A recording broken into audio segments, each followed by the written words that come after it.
Hello guys, welcome back to another video. आज की इस वीडियो में मैं आपको एनालिसिस देने जा रहा हूँ, कुछ क्रिप्टो की न्यूज़ देने जा रहा हूँ ताकि हमें पता चले कि इस वीक या इस मंथ क्रिप्टो की मार्केट में क्या क्या हलचल मची, कौन सी गुड न्यूज़ आई, कौन सी बैड न्यूज़ आई।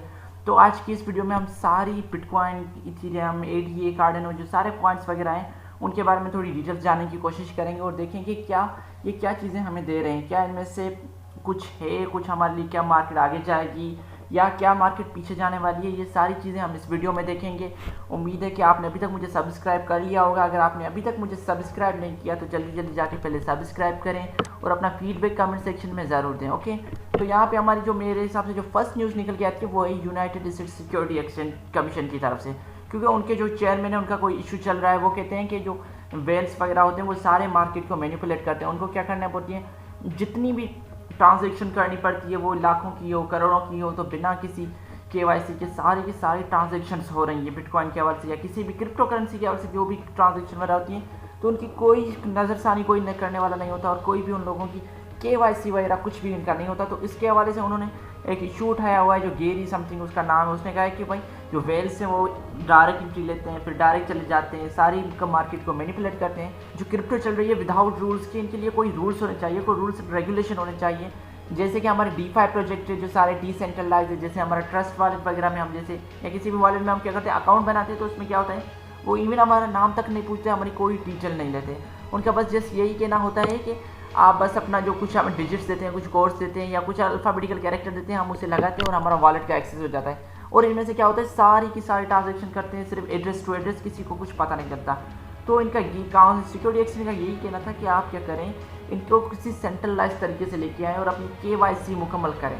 इन्होंने सारी चीज़ों को मतलब कि हर एक जितनी भी एक्सचेंज जो विदाउट KYC चल रही हैं उन सारे को KYC कर लेनी चाहिए। ये एक मेजर न्यूज़ थी क्रिप्टो के हवाले से। और इसका ये भी कहना था कि हम जो भी काम करें KYC के हो। ओके, तो और बाइनेंस ने भी देखो इसलिए हमारे लिए KYC कंपलसरी कर लिया। वो भी अब उसने देखा कि उसने पहले अपना पल्ला बचाने की कोशिश की। उसने कहा कि नहीं, पहले हम खुद को डिफेंस कर लेते हैं। तो इसी वजह से बाइनेंस ने भी अपनी KYC की टफ कर ली है। हर किसी को यूजर्स को ईमेल भेज रहा है, भाई अपनी KYC करवाओ, KYC कराओ, ये अपनी वेरिफिकेशन कराओ। बाइनेंस में आप देखेंगे तो एक एड्रेस वेरिफिकेशन का भी अब ऑप्शन आ गया है, क्योंकि ये लोग चाहते हैं कि इनको बाकायदे एक प्रोसेस के साथ किया जाए। पहले हम देखते हैं बिटकॉइन के हवाले से। भाई बिटकॉइन के हवाले से पहले हम थोड़ा चार्ट को देखने की कोशिश करेंगे। तो हम पहले मैं आपको 24 आवर का चार्ट तो आप जो देख सकते हैं कि अभी मार्केट थोड़ी बहुत डाउन थी, डाउन बेयर ट्रेंड पे चल गई। अब रिसेंट तक $48,000 तक पहुंच गया है BTC। लेकिन अब देखें तो इस वीक हमारा ये ऊपर भी गया था, तकरीबन 29 अगस्त को गया था, 49 तक भी ये गया था। वैसे जैसे भी आप जानते हैं कि संडे आता है तो संडे के दिन ज़्यादातर मार्केट डाउन चली जाती है। ये हमारा रिसेंटली आप चेक करेंगे तो ऐसे हम थोड़ा 30 डेज़ की रिपोर्ट देखना चाहते हैं, भाई 30 डेज़ में BTC में क्या चेंजेस वगैरह आई, तो इसको देखते हैं। और अगर हम देखें तो भाई इसकी ईयरली रिपोर्ट देखें तो 321% इसने गेन किया है, 30 डेज में इसने 21% गेन किया है और लास्ट 14 डेज में इन्होंने क्या है 3% गेन किया। ओके, तो हम इसका मंथली रिपोर्ट के हिसाब से हम देखें, देखो इस मंथ में ये मार्केट बहुत ही ज़्यादा गेन हुआ है। देखो यहाँ तकरीबन इस मंथ में ये मार्केट स्टार्ट हुई है BTC की ऑलमोस्ट 37, 38, यहाँ से मार्केट स्टेबल हुई है, फिर कुछ वक्त फर्स्ट डेट को ऊपर जाती है, लेकिन ये सारा और लास्ट में ये अपनी पीक पे जाती है, तकरीबन 50,000 क्लियर करती है। ओके, ये 50 का टारगेट जो होता है उसको अचीव कर लेती है उसके बाद। ओके, तो यहाँ पे क्रिप्टो के हवाले से कुछ और भी बेसिक न्यूज़ निकला के आती है, जैसे बिटकॉइन के हवाले से इनके लिखा है बिटकॉइन ने क्या किया, टॉप हिटिंग कर लिया। देखो यहाँ पे लिखा हुआ है कि bitcoin hits $15 on Sunday reaching more than 3 months I. In 3 month से जो हाई था उस पर पहुँच गया बिटकॉइन $500 तक पहुँच गया, 50K तक। क्योंकि जैसे कि आप जानते हैं कि बिटकॉइन का जो ऑल टाइम हाई था वो 64,000 था, जो अप्रैल में हुआ था, जिसके बाद हैवीली जो कोई एलन मस्क की कोई ट्वीट वगैरह आती है जिसके बाद मार्केट क्रश होता है। लेकिन उसके बाद अभी फिर से दोबारा बिटकॉइन ने अपनी पोजीशन संभाल ली है। और यहाँ पे क्रिप्टो के हवाले से एक और न्यूज़ निकल के आती है, हमारा जो ये निकल के आती है, देखो मेन चीज़ ये निकल के आती है इथेरियम के बारे में।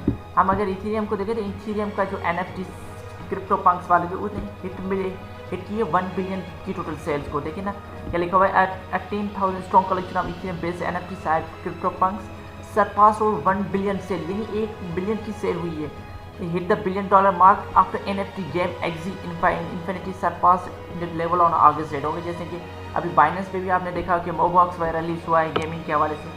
और बिटकॉइन की इन्वेस्टमेंट के अफगानिस्तान पे भी कुछ चल रहे हैं सौर वगैरह। और बिटकॉइन की प्रेडिक्शन ये की गई है कि बिटकॉइन में हो सकता है कि एक्सपर्ट का कहना है कि भाई बिटकॉइन ये हो सकता है बिटकॉइन में हिट 1 मिलियन बाय 2030 और 100 मिलियन बाय 2035, यानी अभी बिटकॉइन को और ऊपर जाने हो सकता है कि थोड़ी बहुत मार्केट अप आए नीचे आए। तो अब थोड़ा इथेरियम की चार्ट को भी देखने की करेंगे। तो let me open Ethereum where is it, okay let me back.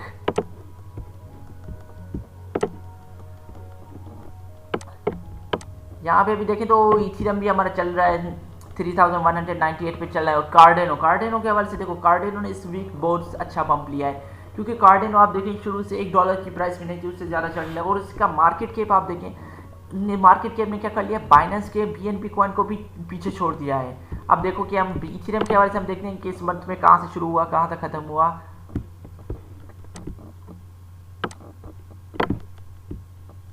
Last 30 day का चार्ट खुल जाए। ओके, तो आप देखें तो लास्ट 1 ईयर में इसने क्या किया, 710% गेन किया। उसके बाद लास्ट 30 डे में इन्होंने क्या किया, 34.4% गेन किया।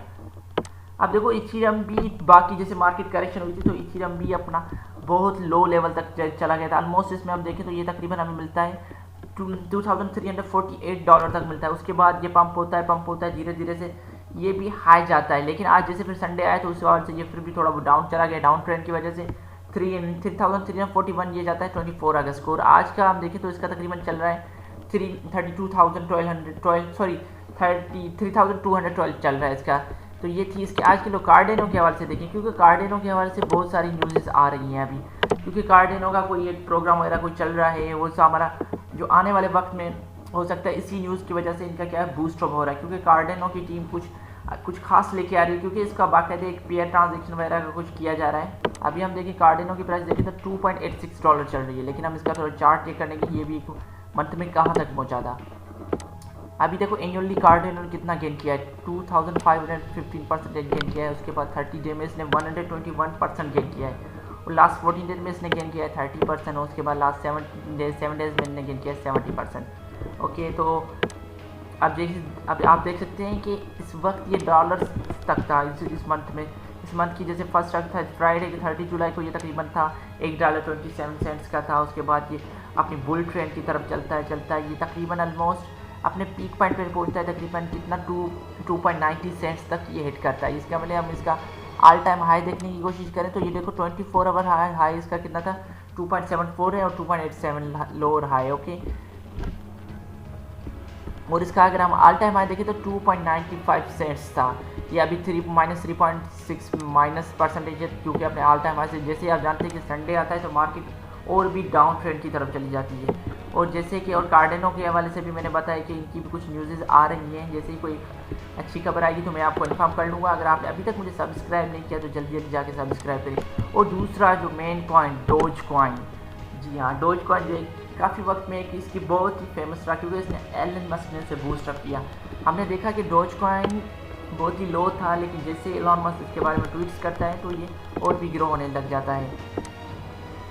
अब देखें तो डोज कॉइन ने एक साल में कितना गेन किया आप सोच भी नहीं सकते। 8544% डोज कॉइन ने गेन किया और 30 डेज में 35%।